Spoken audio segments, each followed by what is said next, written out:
Good afternoon. Thank you very much. Today I am present to inform you that the Western world is facing a significant threat. It is in danger because those who are supposed to defend the values of the Western world are co-opted by a worldview that inevitably leads to socialism and consequently to poverty and economic deprivation.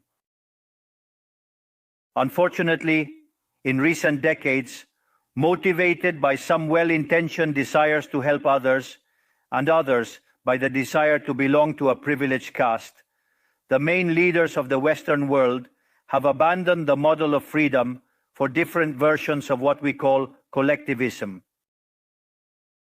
We are here to tell you that collectivist experiments are never the solution to the problems that afflict the citizens of the world, but rather they are their cause. Trust me, there is no one better than us Argentines to provide testimony on these two issues. When we embraced freedom in 1860, in 35 years we became the world's first dominant power. 35 years we became the first world power. While when we embraced collectivism, over the past 100 years, we saw how our citizens began to systematically impoverish themselves until they fell to the 140th position in the world. 40 in the world. But before we can have this discussion, it would be important for us to first look at the data that supports why free market capitalism is not only a possible system to end world poverty, but also the only morally desirable system to achieve it. If we consider the history of economic progress, we can see how from year zero until around 1800, the world's per capita GDP remained practically constant throughout the reference period.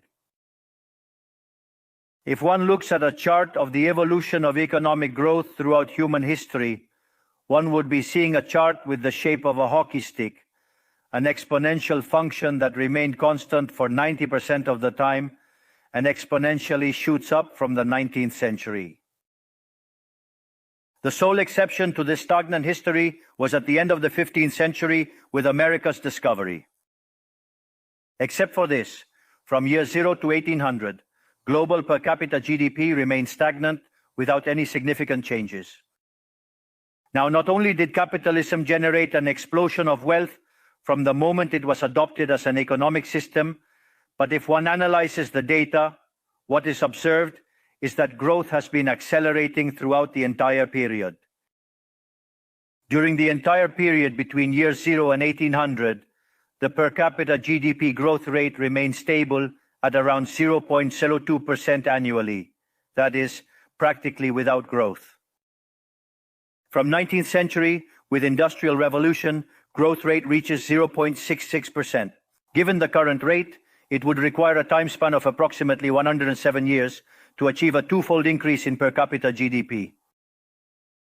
In 1900-1950, growth rate rises to 1.66% annually. 150 growth rate rises to 1.36% annually. We no longer need 107 years to double per capita GDP, but 66. If we take the period between 1950 and the year 2000, we can see that the growth rate was 2.1% annually, which would mean that in just 33 years, we could double the world's per capita GDP. This trend, far from stopping, remains alive even now. If we consider the period from 2000 to 2023, the growth rate increased again at 3% per year, meaning we could double our per capita GDP globally in only 23 years. Now, when studying per capita GDP from 1800 to today, what is observed is that after the Industrial Revolution, global per capita GDP multiplied by more than 15 times, generating an explosion of wealth that lifted 90% of the world's population out of poverty. We must never forget that by the year 1800, about 95% of the world's population lived in extreme poverty, while that number dropped to 5% by the year 2020, prior to the pandemic. The conclusion is obvious. Far from being the cause of our problems, free market capitalism as an economic system is the only tool we have to end hunger, poverty, and destitution throughout the planet. The empirical evidence is unquestionable. Therefore, as there is no doubt that free market capitalism is superior in productive terms, the left's doxa has attacked capitalism for its moral issues, for being, according to them, as its detractors say, unjust. They claim capitalism is bad because it's individualistic and collectivism is good because it's altruistic towards others. And thus they strive for social justice. But this concept that has become trendy in the developed world recently, in my country, it has been a constant in political discourse for over 80 years. The issue is that social justice is unfair and doesn't contribute to general well-being. On the contrary, it's an inherently unfair idea because it's violent. It's unfair because the state is financed through taxes, and taxes are collected coercively. Or can any of us confidently say that they pay taxes of their own free will? This implies that the state is funded through coercion, and that the higher the tax burden, the greater the coercion, leading to a reduction in freedom. Those who promote social justice start from the idea that the economy as a whole is a cake that can be distributed in a different way. But that cake is not given. It is wealth that is generated in what, for example, Israel Kirchner calls a market discovery process. If the good or service that a company offers is not desired, that company goes bankrupt unless it adapts to what the market is demanding. Create a high-quality product at a good price or attractive, succeed and produce more, so the market is a process of discovery where the capitalist finds the right direction on the go. But if the state punishes the capitalist for success and blocks him in this process, it destroys his incentives, and the consequences are that he will produce less and the cake will be smaller, generating harm to society. Collectivism, by inhibiting discovery and hindering appropriation, ties the entrepreneur's hands, preventing him from producing better goods and offering better services at a better price. How can it be then that from academia, international orgs, politics, and econ theory, an econ system is demonized that not only has lifted 90% of the world's pop out of extreme poverty and does so increasingly faster, but is also fair and morally superior? Thanks to capitalism, the world is currently in its best moment. There has never been a moment in history with greater prosperity than the one we live in today. Today's world is freer, richer, more peaceful, and more prosperous than ever before. This is true for everyone, but particularly for those countries that are free, where they respect economic freedom and individual property rights. Because free countries are 12 times richer than repressed ones. Saying goes that in countries with freedom, people live better than 90% of population in repressed countries. It has 25 times fewer poor people in the standard format and 50 times fewer in the extreme format. And if that weren't enough, citizens of free countries live 25% longer than citizens of repressed countries. Now, in order to understand what we come to defend, it is important to define what we mean when we talk about libertarianism. To define it, I take up the words of the greatest proponent of the ideas of freedom in Argentina, Professor Alberto Venegas Lynch, who says that libertarianism is the unrestricted respect for the life project of others, based on the principle of non-aggression, and in defense of the right to life, liberty, and property, whose fundamental institutions are private property, free markets without state intervention, free competition, division of labor, and social cooperation, where one can only be successful by serving others with goods of better quality at a better price. In other words, the capitalist, the successful entrepreneur, is a social benefactor who contributes to the well-being of society as a whole. In short, a successful entrepreneur is a hero. This is the model that we are proposing for the future of Argentina, a model based on the fundamental principles of libertarianism, the defense of life, freedom, and property.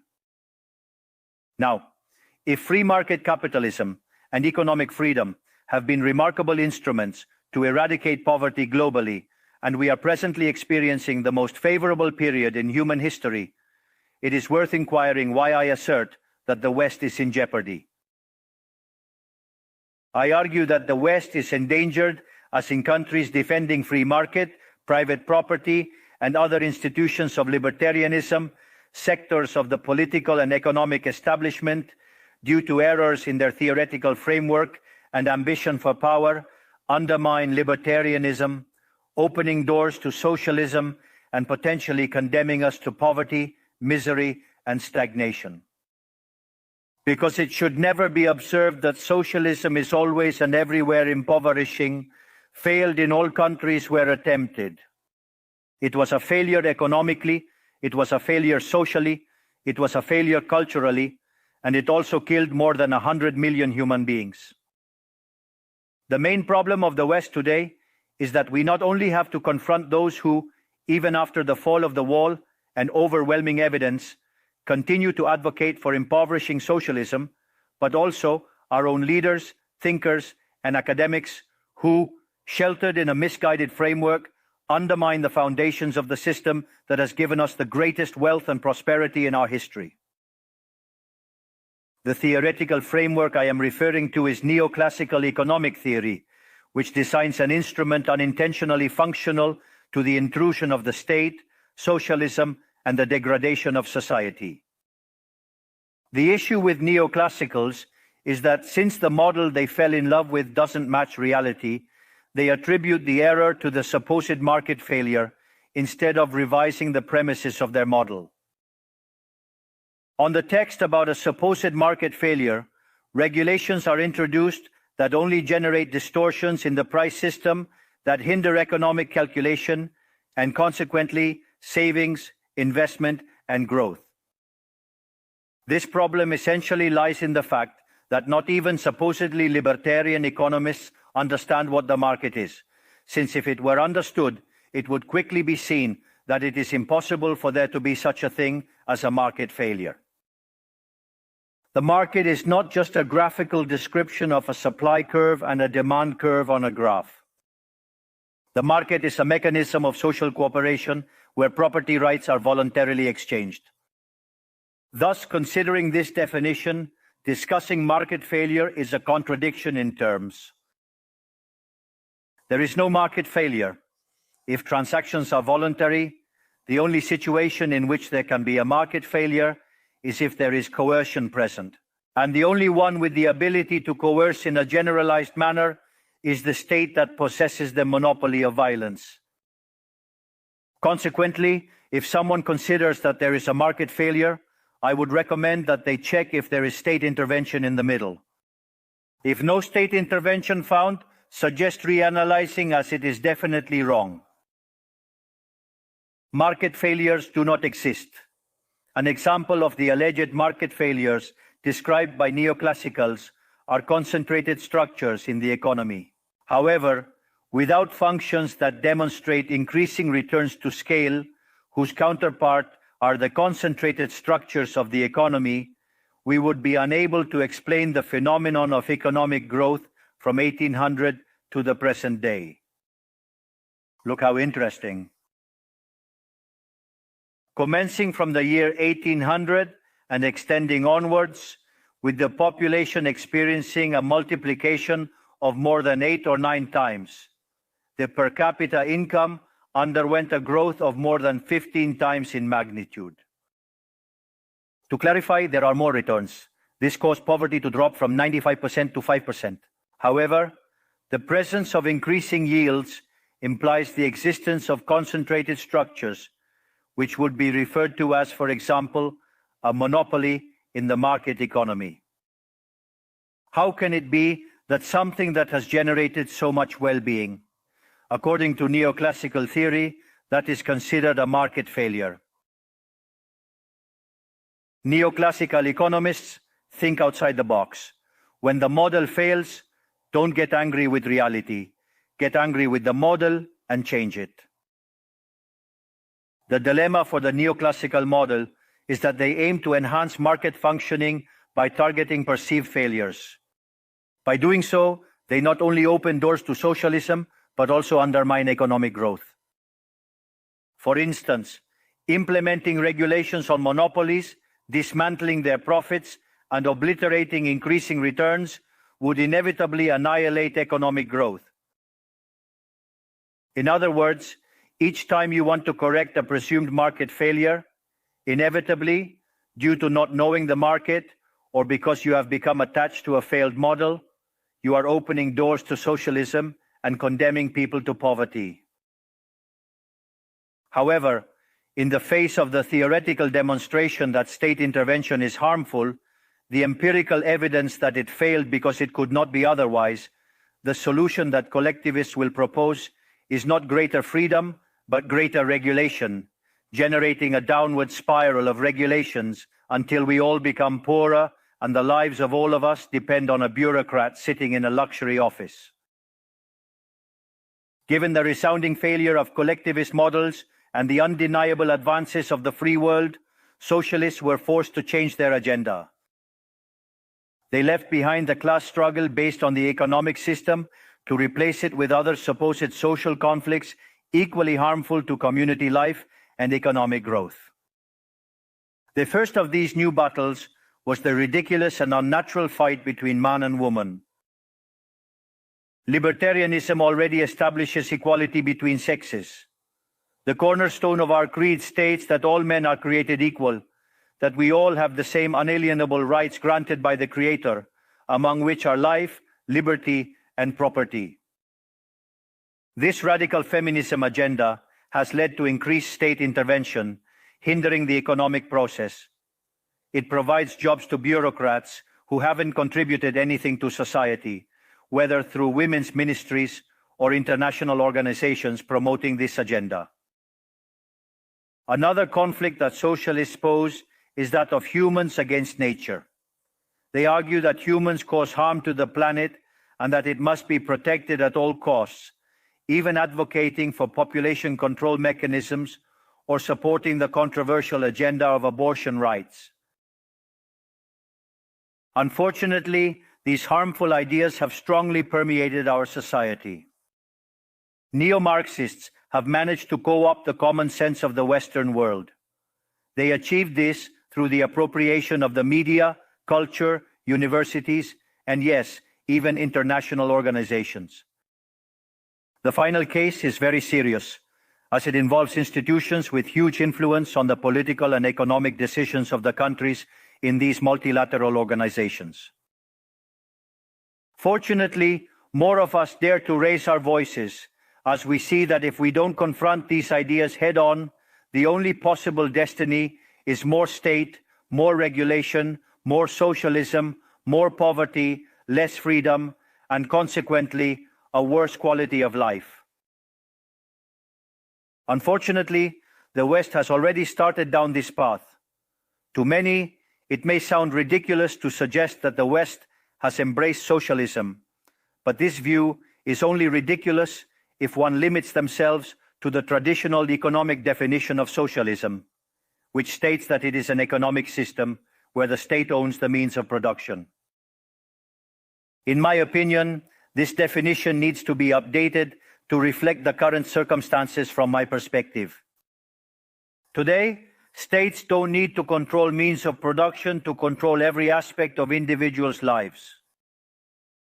With tools such as monetary issuance, debt, subsidies, interest rate control, price controls, and regulations to correct alleged market failures, they can control the destinies of millions of human beings.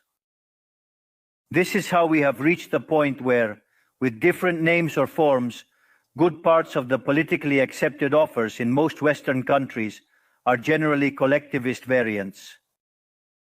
Whether they openly declare themselves as communists, fascists, Nazis, socialists, social democrats, national socialists, Christian Democrats, Keynesians, neo-Keynesians, progressives, populists, nationalists, or globalists. In the end, there are no substantive differences. Everyone argues that the state should control all aspects of individuals' lives. All define a model contrary to the one that led humanity to the most spectacular progress in its history.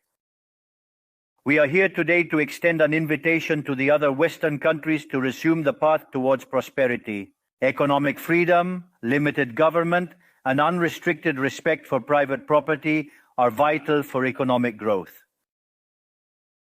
The impoverishment that collectivism produces is not a fantasy, nor is it fatalism. It is a reality that Argentinians have known very well for at least 100 years. Because we have already experienced it, we have already gone through this.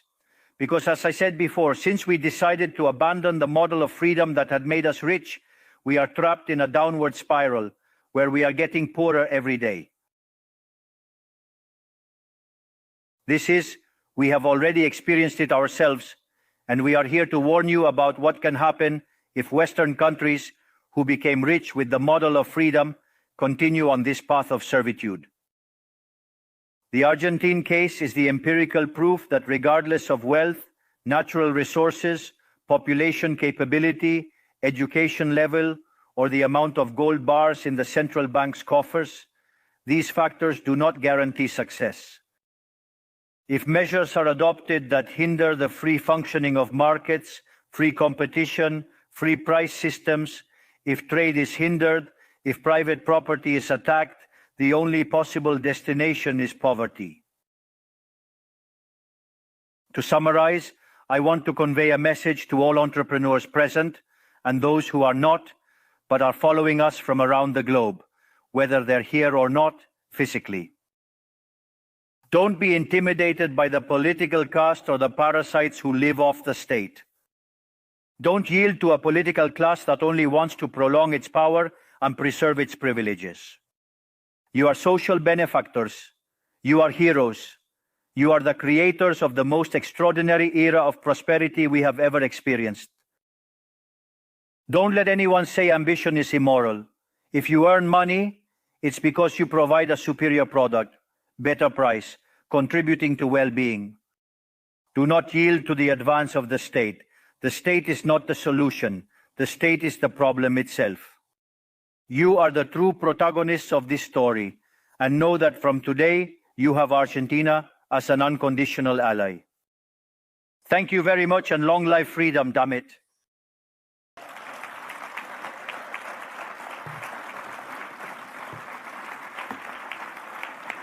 Thanks.